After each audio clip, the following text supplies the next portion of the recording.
Inilah kisah 7 pemuda yang tertidur selama 309 tahun. Dan kisahnya diabadikan di dalam Al-Quran. Di era Romawi kuno, di kota Efesus, ada sebuah kerajaan yang dipimpin oleh raja yang dolim yang bernama Dikianus. Ia memaksa setiap orang untuk sujud kepada patung yang ia sembah. Namun ada 7 pemuda yang menolak untuk tunduk. Dengan keberanian mereka berkata lantang, "Kami tidak akan menyembah selain Allah. Allah lah yang kami imani."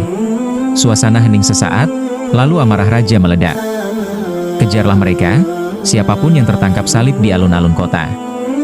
Pasukan Raja Dikianus segera memburu mereka. 7 pemuda itu berlari dari kejaran pasukan Dikianus. Sampai mereka melintasi lembah, menembus hutan, hingga menemukan sebuah gua sunyi jauh dari lereng bukit. Di dalam kegelapan gua itu mereka bersujud dan berdoa, "Ya Tuhan kami, berilah kami rahmat dan lindungi kami dari kedoliman ini." Dan saat itulah Allah menidurkan mereka. Bukan sehari, bukan sebulan, tapi 309 tahun.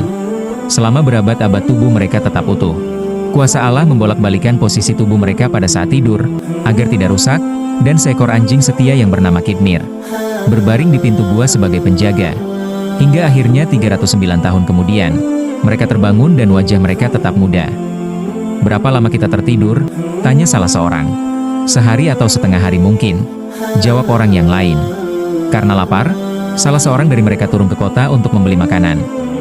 Sesampainya di kota mereka tertegun melihat bangunan di kota. Bangunan tampak asing, bahasa terdengar berbeda, dan orang-orang tidak lagi menyembah berhala, melainkan menyembah Allah. Ketika ia hendak membeli makanan, pedagang makanan terheran, "Kau dapat uang ini dari mana? Uang ini sudah tidak laku."